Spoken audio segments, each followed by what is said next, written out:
Muy buenas youtubers, bienvenidos a un nuevo vídeo. Vamos a hacer un repaso del mercado, vamos a poner al día el escenario del mercado, principalmente porque hay algún cambio respecto a mis perspectivas de corto plazo, que podría ser solamente ruido, pero la vela de ayer, en este gráfico que es el Nasdaq, esta vela negra de ayer, estamos hablando de muy corto plazo, pues no venía a cuento, ¿no? Es un fallo en el ataque a esta zona de resistencias y aunque ahora pues este es el gráfico del futuro, con lo cual está cotizando ya, aunque estamos por la mañana, pero está atacando este mínimo local.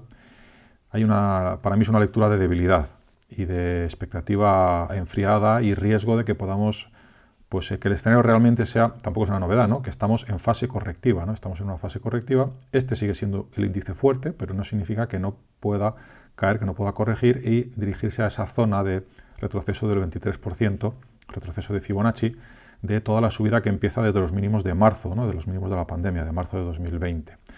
Este es el gráfico, como digo, de las tecnológicas del Nasdaq, donde se observa una debilidad todavía mayor, es en el gráfico del Russell 2000, por ejemplo, donde vemos aquí el gráfico del futuro.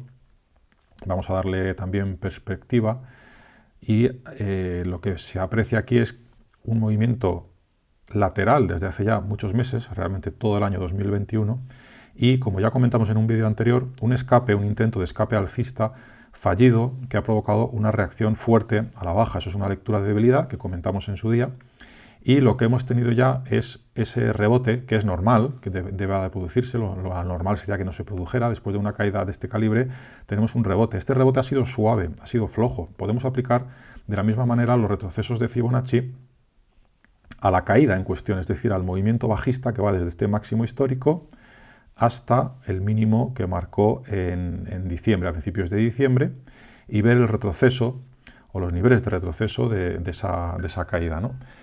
Y bueno, pues lo que vemos es que, bueno, aquí los tengo todos más marcados, el 23% sería este nivel y este sería el 38%, no ha llegado al 50%.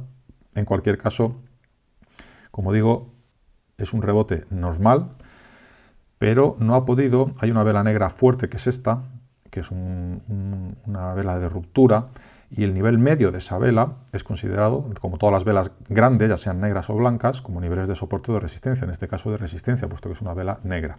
Ese nivel medio funciona como resistencia y ya ha marcado aquí un máximo local, y hemos vuelto a ver una caída y hemos visto, esto ya es muy como me gusta a mí, de depurar a muy corto plazo y ver las señales que va lanzando el precio, con toda la dificultad y toda la variabilidad que eso conlleva, ¿no? En esta vela de aquí, es una vela blanca con una sombra inferior larga, parecía que el mercado quería formar y confirmar esa especie de doble suelo, un mínimo aquí local y otro mínimo local aquí.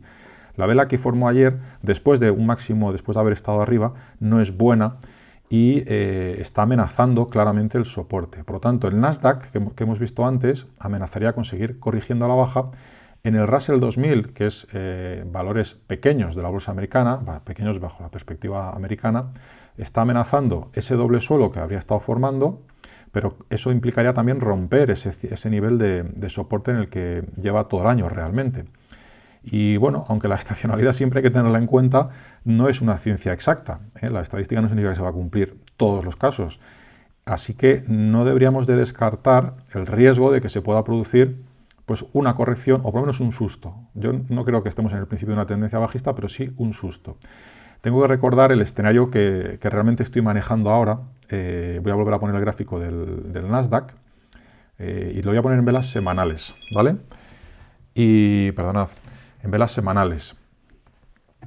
Como veis, bueno, es que ve mejor, sí, se ve en velas semanales. Hay un movimiento vertical, que es este, después un movimiento más suave, que va por aquí, y el escenario que deberíamos de vigilar en paralelo a ese debilitamiento macro y eventualmente a un escenario incluso de inflación es una especie de techo redondeado. Ya veremos lo que da de sí, pero ese es el riesgo que tiene el Nasdaq, que es una figura técnica habitual, que es un techo redondeado, que es una especie de pérdida de inercia progresiva.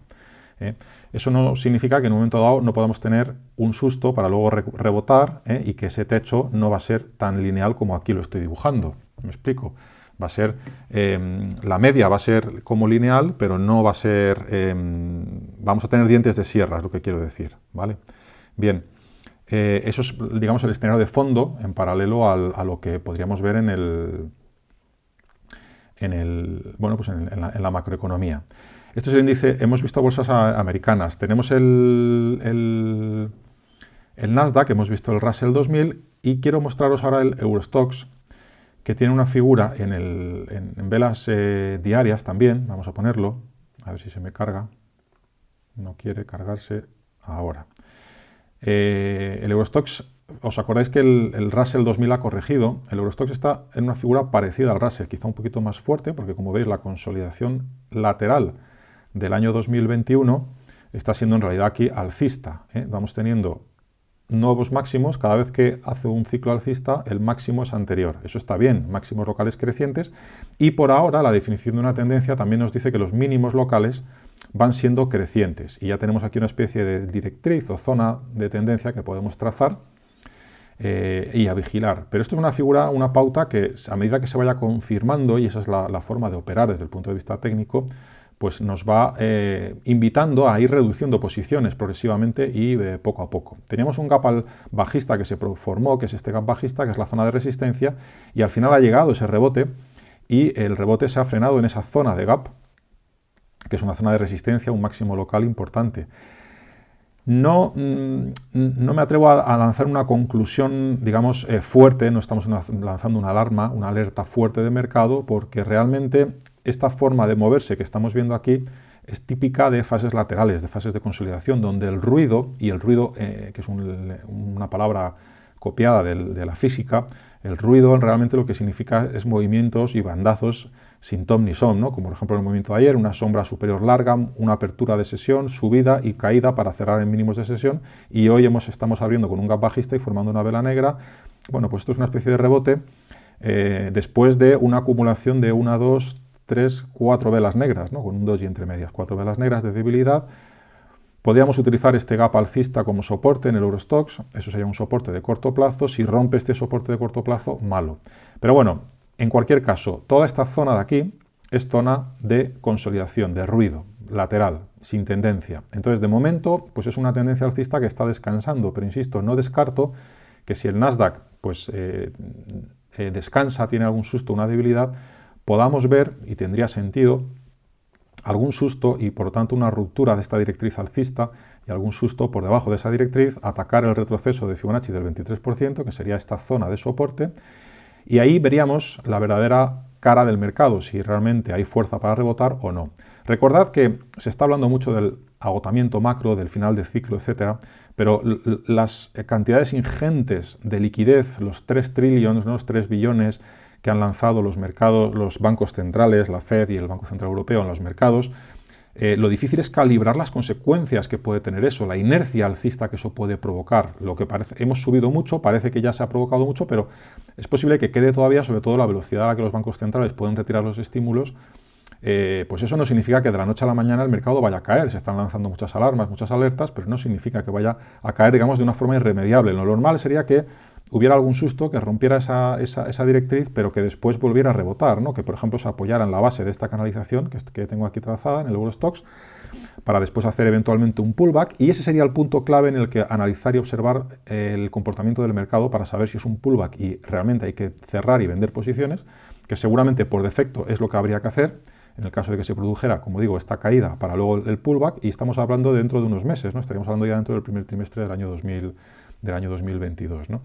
En fin, iremos viendo, no hay que precipitarse, no hay que tener prisa.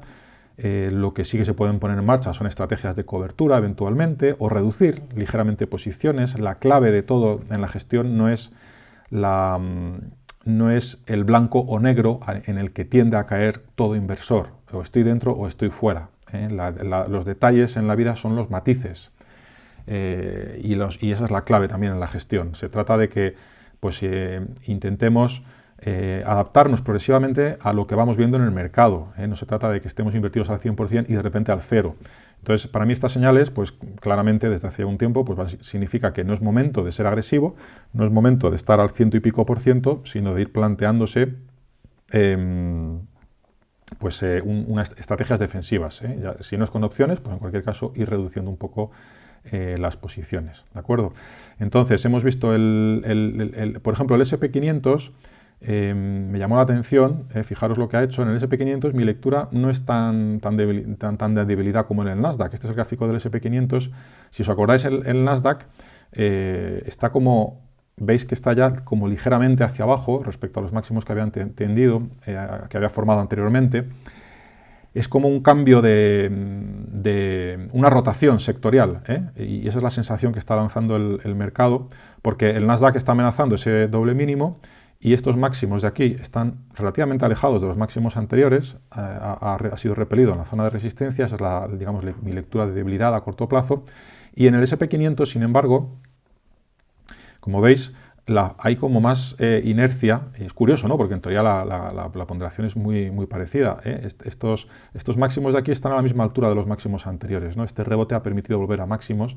Hay otros sectores que han entrado en juego que no son los tecnológicos y que están permitiendo que el SP500 vuelva a estar en máximos. Y aunque ayer fracasó, aquí de momento no está dando lectura, está todavía lejos de este mínimo local y desde luego lejos de este otro mínimo local. Por lo tanto, la estructura aquí sigue siendo alcista y permitiría plantear que pudiéramos seguir al alza. Igual seguimos al alza simplemente para formar un fallo de mercado y luego volver a girarse el SP500 y ya provoca eso que el Nasdaq también se gira a la baja, el Russell 2000 de small caps americanas se gira a la baja y el Eurostoxx europeo pues también se gira a la baja, ¿no? Hay, bueno, ciertas señales, como digo, de debilitamiento. Los índices de volatilidad se mantienen arriba, eso no implica nada, no significa nada, podríamos perfectamente plantearnos volver hacia abajo. Este es el índice de mid-caps americano, el S&P 400, que está también en una figura parecida a la del Russell 2000. Esto es una pauta que podría dar paso a más problemas, porque tenemos ahí ese escape alcista fallido por encima de resistencias. Y bueno, no significa, insisto, en que estemos en el principio de una tendencia bajista, pero sería simplemente un susto que podría llegar hasta estos niveles, sería bastante razonable.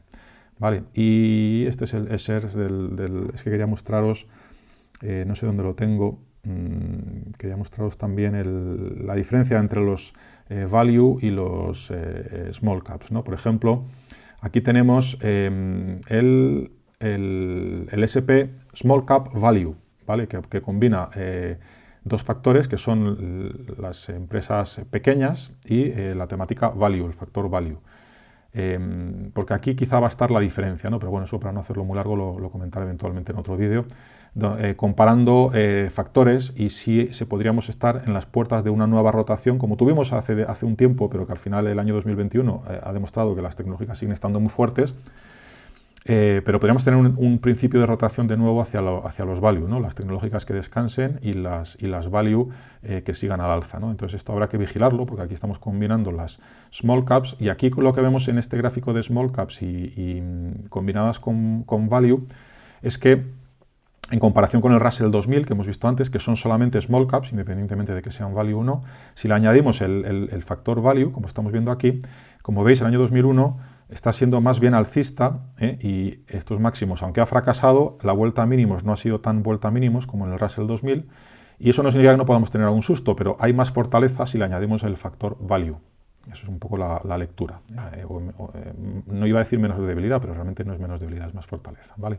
Bueno, no quería hacer el vídeo más largo, simplemente es una descripción de los principales índices de renta variable en Estados Unidos y cómo está Europa, el riesgo correctivo que estoy viendo a corto plazo.